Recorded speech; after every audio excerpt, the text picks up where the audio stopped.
welcome back to another Project Fridays. So, just give you guys an update of what I got going on here is on the old truck.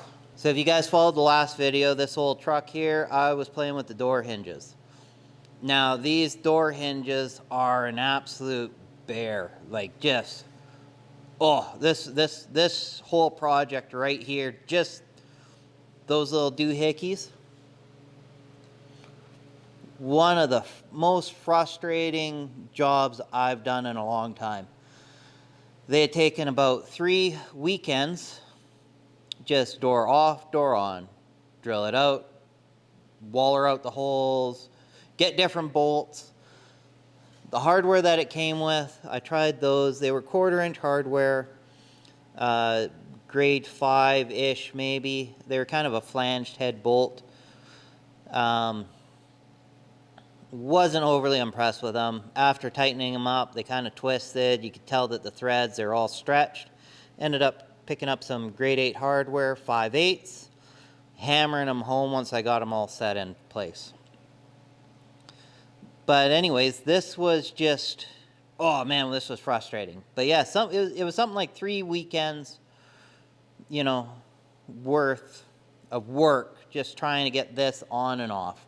When I originally did door pins, everything opened nice, but this line right here, because my goal with this is I want to two-tone it. So I want to go back to that kind of 80s, 90s look where the whole truck would be white, and I want to do a dark green center panel, belt line, whatever they call it. But that middle line between the two body lines, I want to do a dark forest green kind of color. Well, the door, it shut nice, but this body line here was down about 1/4 of an inch, maybe a little less. So if I was keeping her white, I could have lived with it, but we're going this far with this truck. I wanted to make it look good. So anyways, got the new hinges, and just an absolute bear to get these put together and everything lined up.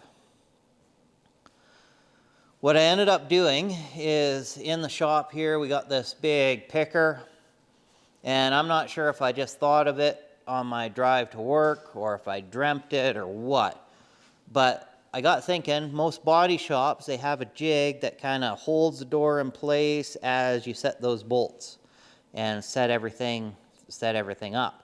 So I got thinking, if I use that picker with some ratchet straps, get it all in place, get my door gaps all nice. Because that was the other thing, is I got the door in place, but this gap was close to 1/2 inch, and it just, looked ugly. So anyways, use the picker, use the ratchet straps, slung it from underneath to get the height right. I put a ratchet strap from that corner of the door to the frame, suck the whole door that way, and then use a ratchet strap inside, from inside the door to a mount in the back corner. I think it was like the seat belt mount or one of the seat mounts back there, and suck that thing in that way. Ended up working perfect. So yeah, unfortunately I was getting frustrated, didn't film it, but it's on, it's good. But man, it was like mental block even for at work. Like it was ruining me. I couldn't even focus at work because of this stupid door. But this door is good. So right now, the driver's side is good. I'll have to finish up a little bit of the body work when it comes to paint, but right now I'm probably 95% good. So happy days, rocker's good. Did pick these up off the old Scamazon. We got some rollers. That's the box for the rollers. And we got that sound mat. So that's going to be going inside the cab. But before I tackle that, I'm going to tackle this cab corner. We're going to cut that out, see what kind of rust we got under there. I believe this rocker's good, but once we start cutting her open, we'll see if there's anything under there, but it feels solid. I've tried stabbing it with a fairly sharp pick, and everything feels solid. Right here, somewhere in here, there's one little rust spot right here that we'll clean up, but I'm hoping we don't even have to take that door off. Just fix this cab corner, and then the cab should be done. But of course, like any good project, because you know it's so cheap to do a project yourself, you get on all these side quests. So original plan was a buddy of mine was going to paint the truck for me. Dad then suggested, well, why don't you paint the truck, Lee? Well, I don't have a whole lot of patience for painting trucks, or for painting in general. And Dad goes, well, why don't I paint the truck? So yeah, so Dad's just like, hey, why don't I paint the truck? Well, I don't have a whole lot of patience for that kind of stuff. I got a lot of patience for a lot of things. Painting so far, I haven't shown to have a whole lot of patience for. So Dad figures he wants to paint the truck, so it's like, okay, I'll buy the stuff to go and paint it. So that sent us on another side quest to pick up a air compressor for shop air. So I just finished off this project. I'll show some videos of putting that together. And I can't just leave anything, you know, the way it is stock, of course. But I got it plumbed in. Right now, just one outlet in this side of the shop. I want more later on, but that's for another date. But I ran my airline in PEX. PEX, apparently the burst rating, or the operating load on PEX is 180 psi. My system runs just under 150 psi, just a single stage air compressor. I got a water trap right there. We got one outlet that's full air from the air compressor, and then I got two outlets that's regulated. Found these ones. These are pretty cool. These are Milton V series outlets. They're the Milton high flow. So you can put in regular 1/4 inch or use their high flow fittings, and they're good for something like 74 CFM. So yeah, all of them are going to be running off, all my air tools, high capacity air tools are going to be running off those fittings now. World of a difference with the air impact. And we'll take you to the air compressor. So did a couple cool tricks with the old air compressor here. We got one air outlet right there. As of right now, that's not regulated. That's just going to be for, you know, blowing out the shop, filling tires, that kind of stuff. If I find I'm working in this side of the shop, I'll set up our air regulator and go from there. I'm thinking eventually right here, I'll probably put a sandblasting cabinet.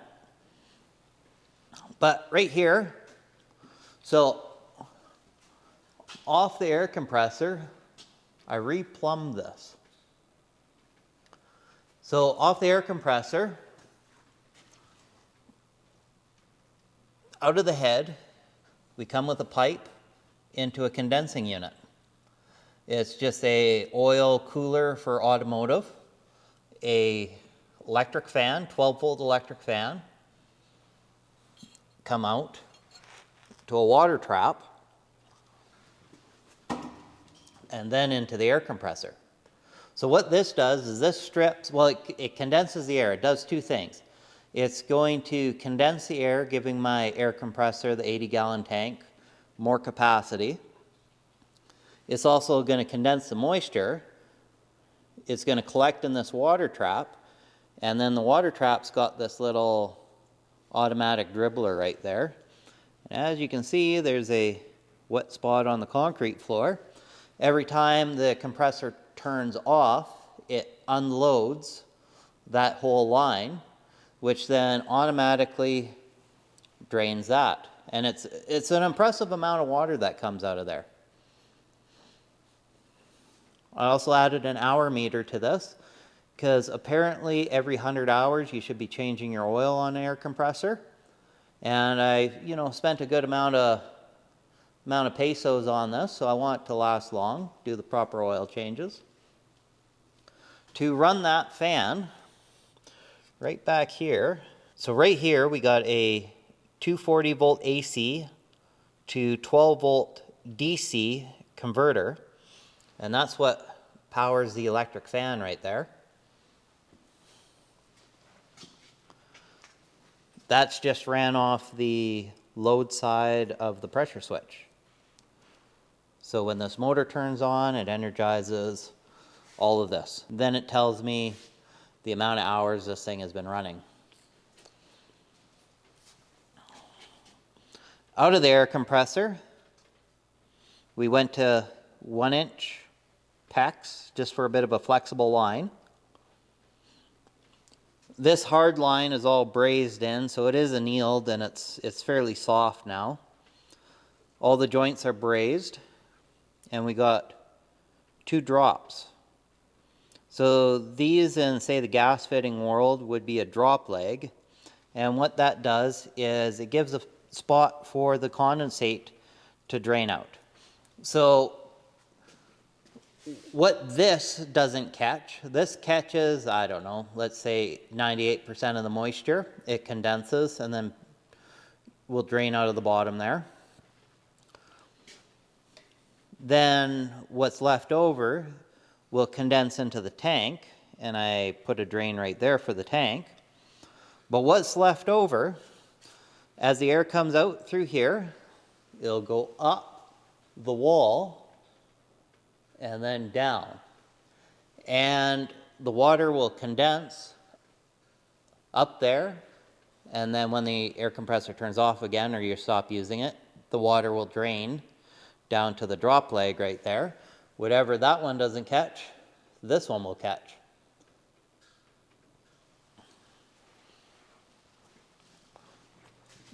So then how I plumbed in the shop air was a 1-inch PEX going up into the attic. Did a branch, or the main trunk is 1 inch all the way across the shop, way up into the attic there. And all the branch circuits are going to be 3/4 inch. So yeah, I shouldn't have any lack of flow with air. And it should be good. But yeah, this was a quite the side quest project going on here.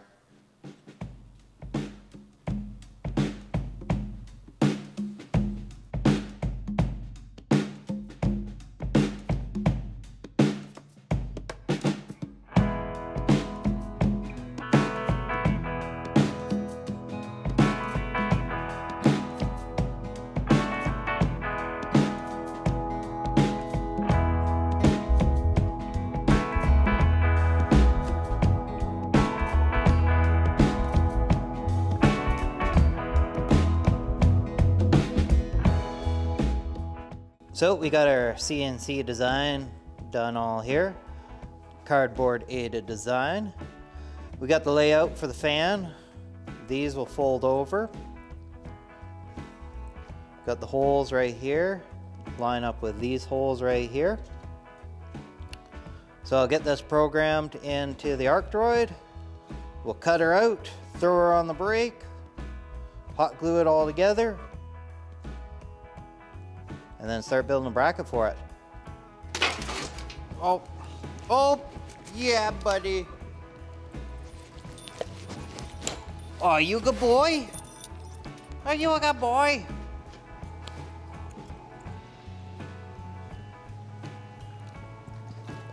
Okay, down, bud. Okay.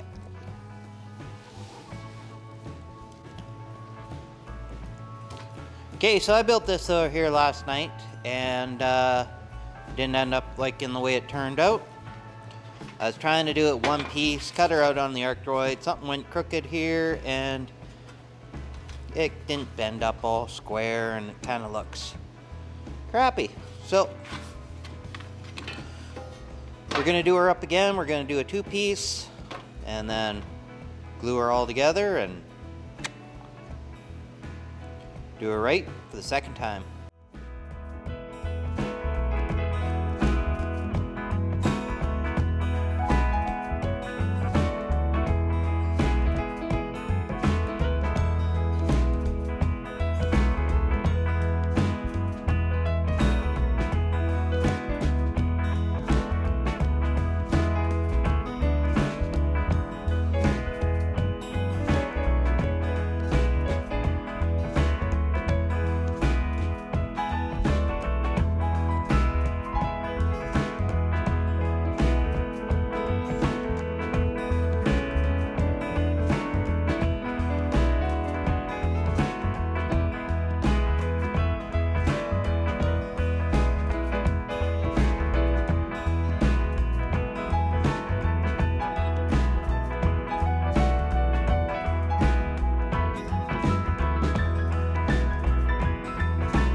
Okay, so the cool thing with this tool here, it's called a box pan brake. So it's got these movable fingers, and we're gonna remove one and make it so we can bend this up easy and go from there.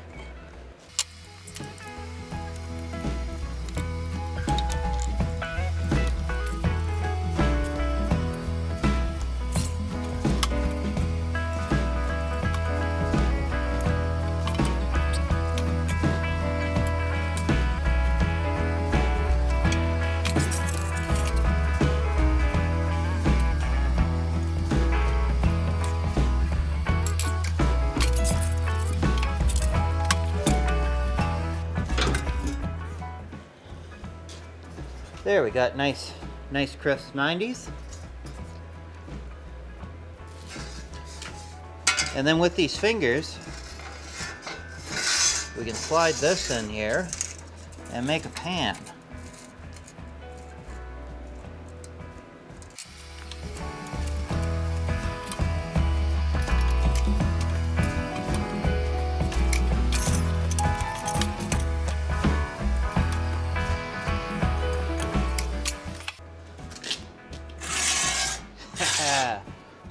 That looks way better than the first time around.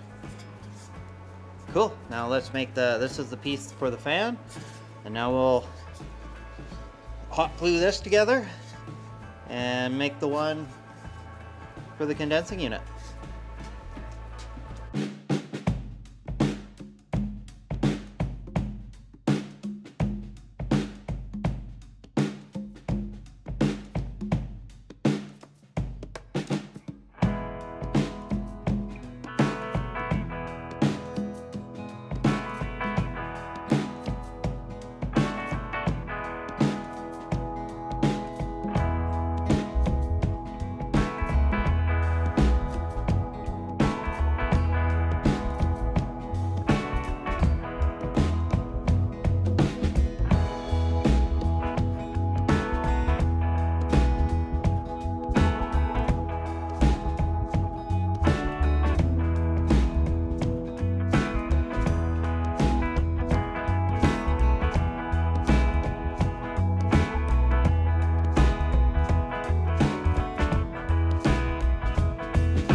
So we pulled out the old brazing kit here, and I'm pretty happy.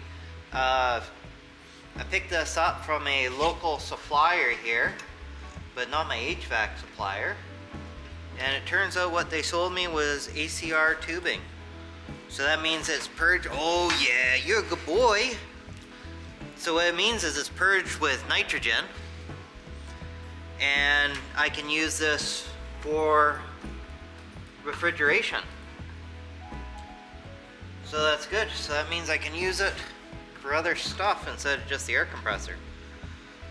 But what we're gonna do is, I don't want to make this bend because it kind of kinks it, and I don't have benders to bend that tight of a radius. So we're gonna braze in a 90, and you guys are gonna follow along with that. So I'm just gonna cut this. We're gonna deburr it, use some silphos, and braze it together.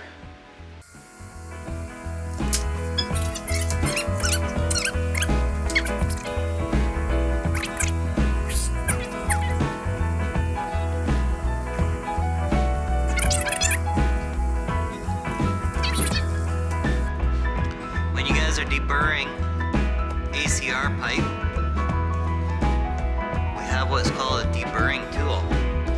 Now, you don't want the burr prefers to go down this way. So if you have a horizontal pipe, you put it on a bit of a downward angle, then you can deburr it. Give it a little tap, you get the rest of the shavings out.